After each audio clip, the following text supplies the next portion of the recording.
మనకి ఆగస్ట్ 4వ తేదీ ఆదివారం రోజు చాలా శక్తివంతమైనటువంటి ఆషాఢ అమావాస్య రానుంది కదండీ! ఈ ఆషాఢ అమావాస్య రోజున ఎవరైతే బియ్యం డబ్బాలో ఇది ఒక్కటి పెడతారో అలాంటి వారికి 4 వైపులా కూడా ధనం దూసుకువస్తుందండి. ఆషాఢం అమావాస్య ఆదివారంతో కలిసి వస్తుంది. ఇది సామాన్యమైనటువంటిది కానే కాదండి. 50 సంవత్సరాల తర్వాత మళ్ళీ మనకి కలిసి వచ్చిందని చెప్పాలండి. ఇలా మన పండితులు చెప్తున్నారండి. అయితే సాధారణంగా అమావాస్య అనేది మనకి చాలా శక్తివంతమైంది. అందులోనూ ఆషాఢ అమావాస్య అనేది మరీ శక్తివంతమైందండి. అయితే ఈ ఆషాఢ అమావాస్య రోజున లక్ష్మీదేవిని, విష్ణుమూర్తిని, పరమశివుణ్ణి ఎవ్వరైతే భక్తి శ్రద్ధలతో పూజిస్తారో అలాంటి వారికి కోరుకున్నంత ధనం కూడా లభిస్తుందండి.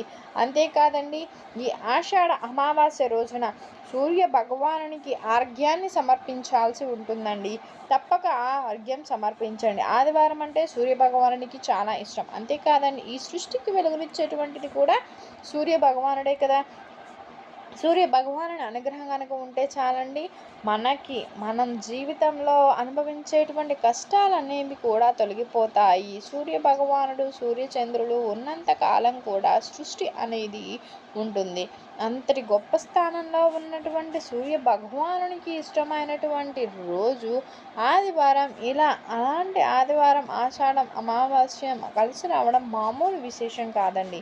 ఇలాంటి రోజు కోసం మహానుభావులు యజ్ఞాలు కూడా ఎదురు చూస్తూ ఉంటారు.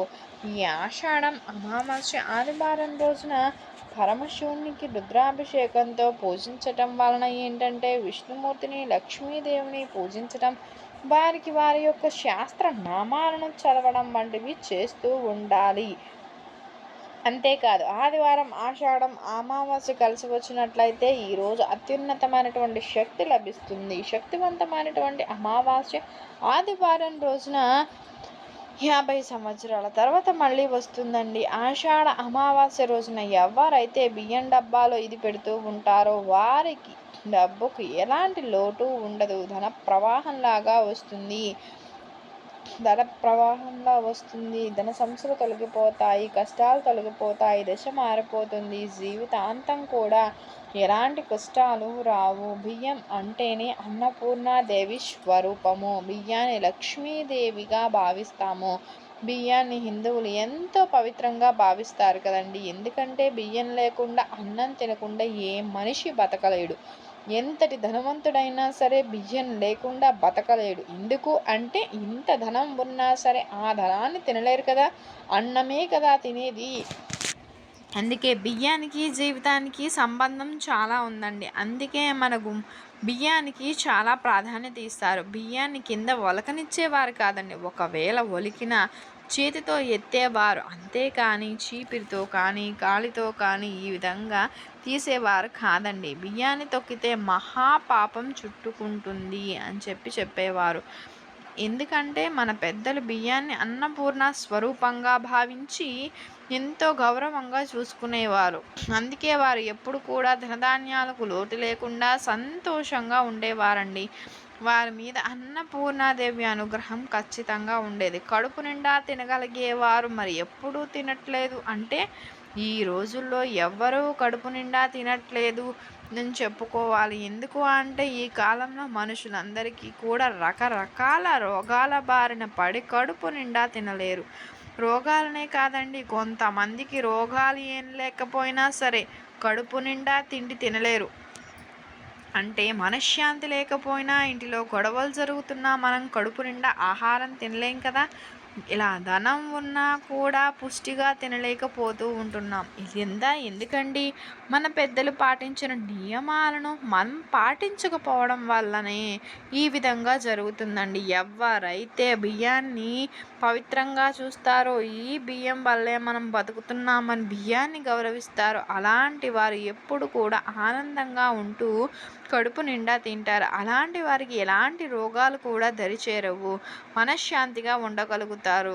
ఇంకా బియ్యాన్ని అందరూ కూడా బియ్యం డ్రమ్లో స్టోర్ చేసుకుంటూ ఉంటారు కదా, లేక బియ్యం డబ్బాలో స్టోర్ చేసుకుంటారు. ఇలాంటి బియ్యం డబ్బాను అమావాస్య రోజున ఖచ్చితంగా ఇవి పెట్టినట్లయితే మీకున్న ధన సమస్యలు అనేవి తొలగిపోతాయి. ధనం వెతుక్కుంటూ వస్తుంది. ధనంతో చాలా ఇబ్బంది పడుతూ ఉన్నవారు ఇలాంటి అమావాస్య రోజున ఇలా చెయ్యండి చాలు. మరి ఆషాఢ అమావాస్య రోజు బియ్యం డబ్బాలో ఏం వేయాలండి అనేది తెలుసుకునే ముందు మీరు వీడియోని చివరి వరకు కూడా మిస్ కాకుండా చూడండి. ఆషాఢ అమావాస్యను చుక్కల అమావాస్య అని కూడా అంటూ ఉంటారండి. ఈ రోజున పితృదేవతలు గౌరవించుకొని దీప పూజను నిర్వహించినా కూడా గొప్ప ఫలితాలు వస్తాయి. ఆషాఢ అమావాస్య అంటేనే చాలా శక్తివంతమైనది. అందులోనూ మనకి ఆదివారంతో కలిసి వస్తుంది కాబట్టి అతీంద్రియ శక్తులు కలిగినటువంటి అమావాస్య తిథి కాబట్టి ఇలాంటి అమావాస్య తిథి రోజున అన్నపూర్ణాదేవి అంటేనే బియ్యం కాబట్టి ఎలాంటి బియ్యం డబ్బాలు ఇది కనుక వేసినట్లయితే మీకున్న ఇంట్లో కష్టాలు, ఆర్థిక సమస్యలు, కష్టాలు, దుఃఖాలు ఇలా ఏ సమస్యలు ఉన్నా తొలగిపోతాయండి. ఇక అదృష్టం అనేది పడుతుంది. పట్టిందల్లా బంగారంగా మారుతుంది. ఇక మీకు తిరుగు అనేది ఉండదని చెప్పొచ్చు. అందువల్ల మర్చిపోకుండా బియ్యం డబ్బాలో ఇది వేసి చూడండి. ఇది పవిత్రమైనటువంటి అమావాస్య రోజున బియ్యం డబ్బాలో మరి మనం ఏం వేస్తే మన జీవితం మారుతుందండి, మనకున్న దరిద్రం తొలగిపోతుందండి, తరతరాలకు తిరగని ఐశ్వర్యం లభిస్తుంది.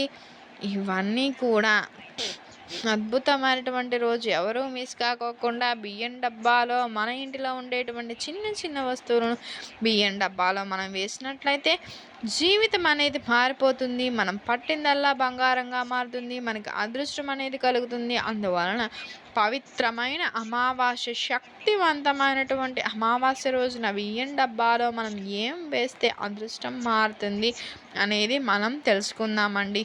ఆదివారం రోజు రాత్రి సమయంలో పడుకునే ముందు మనం ఈ పరిహారం చేయాలి. బియ్యం డబ్బాలో ఇది వేయాలి. అప్పుడే మనకి బాగా కలిసిస్తుంది. అయితే దీనికి కావాల్సింది ఎరుపు రంగు వస్త్రం. చిన్న వస్త్రం ముక్క అయినా చాలు. ఆ వస్త్రంలో గుప్పెడు రాళ్ళ ఉప్పును పోయాలి. ఇలా రాళ్ళ ఉప్పు పోసిన తర్వాత ₹1 నాణాన్ని అందులో పెట్టుకోవాలి. ఈ విధంగా పెట్టిన తర్వాత ఏంటంటే 5 గవ్వలు వేయాలి. గవ్వలు అంటే లక్ష్మీదేవికి చాలా ఇష్టం. రూపాయి నాణం అన్నా కూడా లక్ష్మీదేవికి చాలా ఇష్టం. రాళ్ళ ఉప్పు అన్నా కూడా లక్ష్మీదేవికి చాలా ఇష్టం అండి. ఇవన్నీ కూడా లక్ష్మీదేవికి చాలా ఇష్టం కాబట్టి లక్ష్మీదేవికి ఇష్టమైనటువంటి వస్తువులు అమావాస్య రోజు బియ్యం డబ్బాలో పెట్టడం వల్ల మనకున్న సమస్యలు అనేవి తొలగిపోతాయి. మనం రెట్టింపు చేసుకోవడానికి ఈ పరిహారం మనకి బాగా ఉపయోగపడుతుంది. ఎందుకు అంటే ఇవన్నీ కూడా లక్ష్మీదేవికి ఇష్టమైనవండి. అన్నపూర్ణాదేవి బియ్యం డబ్బాలో వేస్తే ఇలాంటి వస్తువులు వేయడం వలన ఏంటంటే మనకున్న సమస్యలు తొలగిపోతాయి. లక్ష్మీదేవి అనుగ్రహం మనకి కలుగుతుందండి. అందువల్ల ఈ పవిత్రమైన ఆషాఢ అమావాస్య రోజున ఇవి గనక వేస్తే చాలు, తరతరాలకు తరగని ఐశ్వర్యం లభిస్తుంది. అందువల్ల ఇలాంటి అమావాస్య రోజున ఇలాంటి వస్తువులు వేసి జీవితాన్ని మార్చుకోండి. చక్కని ఫలితాలను పొందండి. మీకు ఉండేటువంటి దరిద్రపు బాధలు, ఆర్థిక కష్టాలు దరిదాపుల్లోకి కూడా రావు. ఇక అదృష్టం పడుతుంది. పట్టిందల్లా బంగారంగా మారుతుంది. చేతిలో రూపాయి లేని వారు కూడా కోటీశ్వరులుగా మారిపోతారు. ఇంతటి శక్తివంతమైన పరిహారం కాబట్టి ప్రతి ఒక్కరూ ఈ పరిహారం చేయండి. మంచి ఫలితాలను మీరు పొందండి. మీకు ఇలాంటి అతీంద్రియ శక్తులు కలిగినటువంటి అమావాస్య కాబట్టి ఈ అమావాస్య రోజున తప్పకుండా ఎవరైతే పాటిస్తారో వారికి ఉన్న సమస్యలు తీరిపోతాయి. మళ్ళీ ఎప్పుడైనా సరే చేయొచ్చు అని అనుకుంటారు. కానీ ఇలా ఆదివారం కలిసి వచ్చిన అమావాస్య మళ్ళీ త్వరలో రాదు. అందులో ఆషాఢ అమావాస్య. అందువలన ఇలాంటి అమావాస్య అనేది చాలామంది కూడా ఎదురు చూస్తూ ఉంటారు కాబట్టి అమావాస్యకు చాలా శక్తి కలిసి ఉంటుంది కాబట్టి పరిహారం చేయండి. అద్భుత ఫలితాలను పొందండి. మీకు కనుక ఈ వీడియో నచ్చినట్లయితే లైక్ చేయండి, షేర్ చేయండి, సబ్స్క్రైబ్ చేయడం మర్చిపోకుండా. కొత్తగా చూస్తున్నట్లయితే thank you for watching. Thank you so much.